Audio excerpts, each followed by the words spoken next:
So now Thieves fails its panic check because it's over the line here.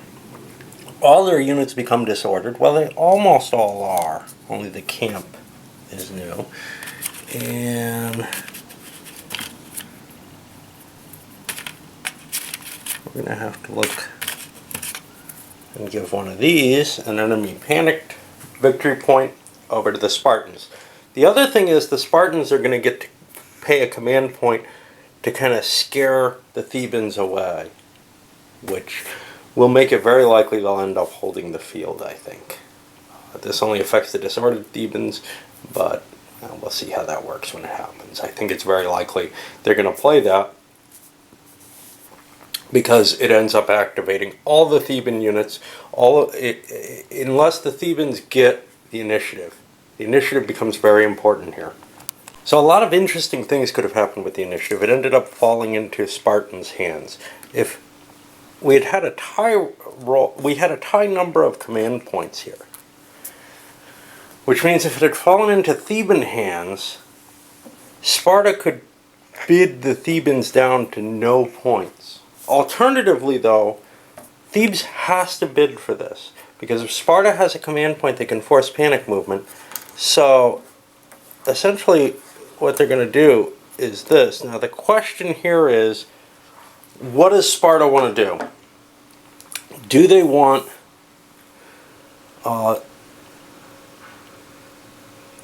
Thebes has to spend their last command point. They need the initiative, because if Sparta has a command point and the initiative, they can activate the panic. But it doesn't make a difference. Now Thebes has the initiative and Sparta still has a command point. So they're still going to be able to activate the panic. Now why is that a big deal? Well, here's the thing. If the panic could be prevented, right, then the Thebans would remain there and maybe they'd get a chance to start rallying. So let's take a look at how it might play out otherwise, because the important problem here is I have to drain all of Sparta's points if I'm going to do this.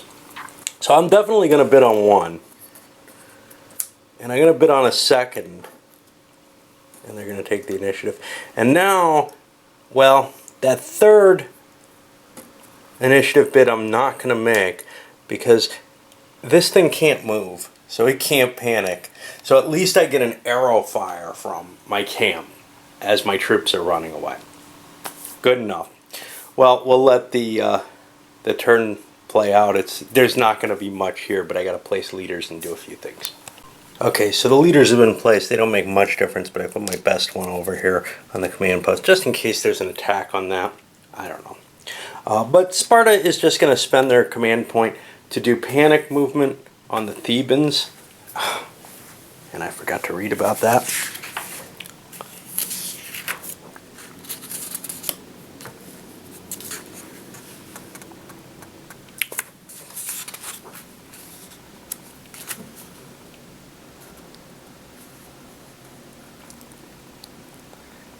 They'll rotate to face the nearest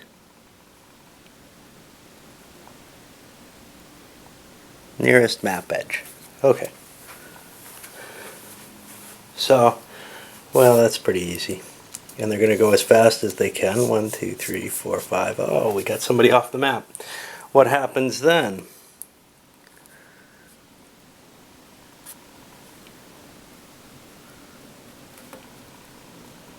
Okay, so this has no real effect in terms of, before we were knocking combat units out, that meant something. Now it doesn't. The only effect is for the who controls the board. Now, theoretically, each of these guys gets a red marker because they're running away, but it really doesn't make much difference.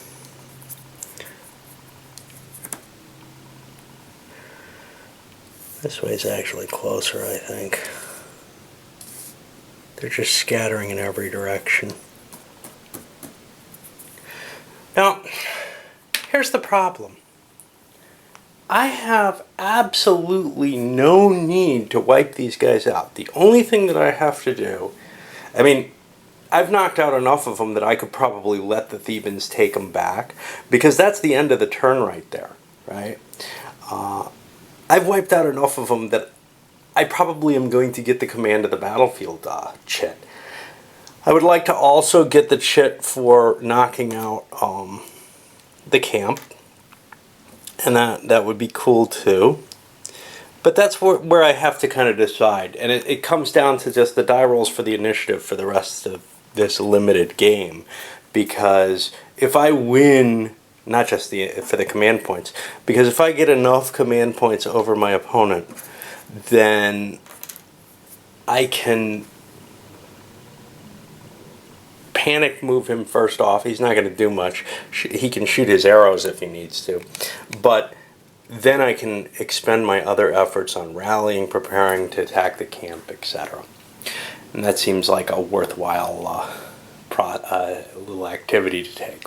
On the other hand, if I let him have activations, he can rally his units and they're no longer subject to panic movement. But the army has broken. My feeling is I should try to knock as many of them off the board as I can. I'll probably do at least one more panic movement. This phalanx is going to be tough to panic move, though. It only moves 1 hex per turn, even when it's routing.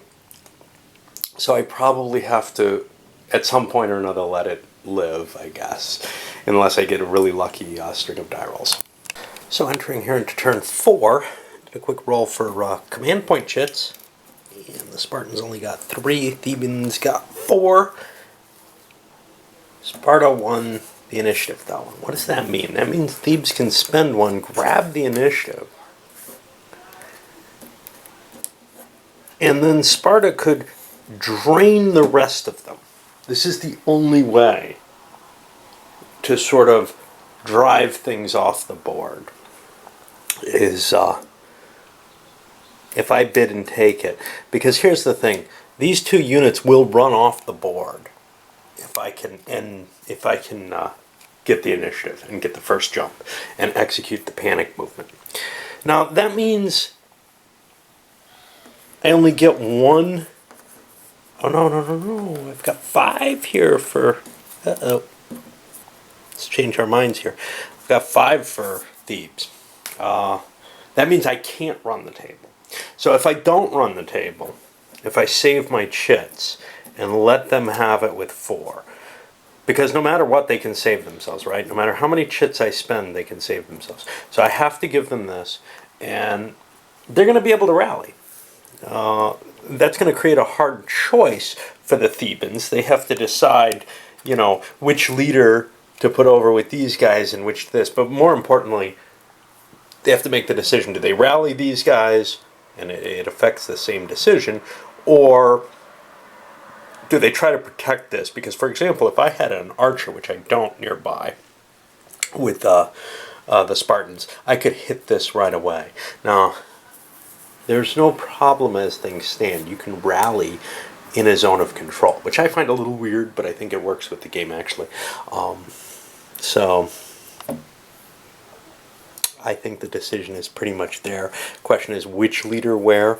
I'm going to put the better leader here, because this is my more valuable military thing. Well, maybe I need the better leader over here, because this may not be able to catch anything. And then the worst leader over there. Actually, a Spartan leader gets placed before I place that second one. So I'll place my first one there instead, and then try to decide what I'm doing with the Spartans. I think I want to wipe their camp out. Definitely put that there then.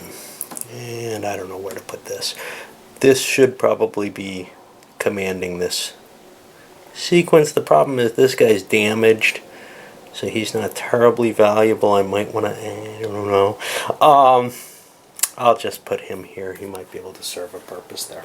Alright, and at the end of the line for the turn, a lot of interesting stuff happening. For example, Thebes rallying this unit. They rallied these first off to prevent them from being run off the map first thing. But Sparta could have run this unit a space away. They didn't end up doing so, and they ended up running out of counters, whereas Thebes had an extra counter. So maybe that's not that bad.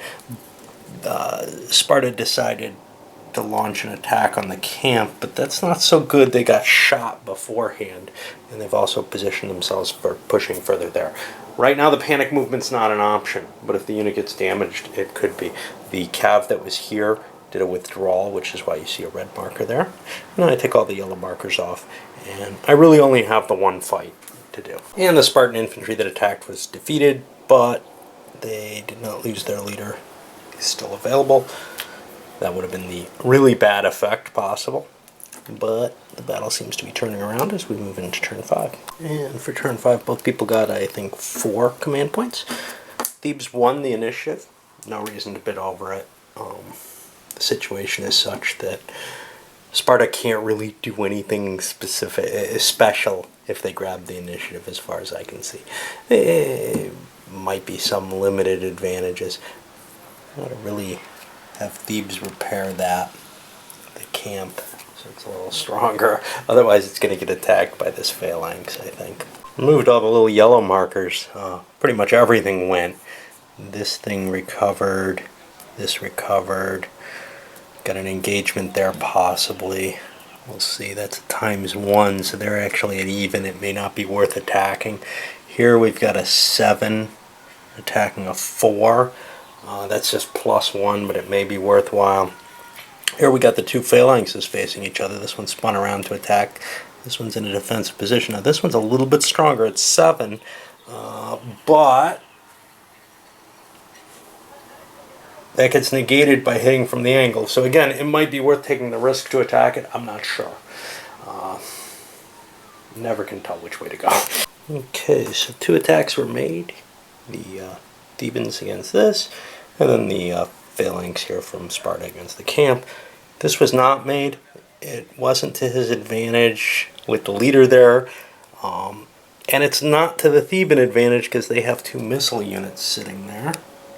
Those mixed martial artists or whatever. So we're at the end of 5. That means, hey, it could end now. Now Thebes doesn't want it to end. That's one of the reasons they launched that attack. Yep, that's it. Is they've got to kind of try to balance this scenario out. I think the points are in Sparta's advantage at this point, but night just fell and the game is over. And the one thing to really count was the number of strength points here: 2, 4, 6, 10, 14, 16 to 2, 4, 5, 6, 7. That's 2-to-1 odds. So Sparta gets a point for that. They get a point for breaking the enemy army.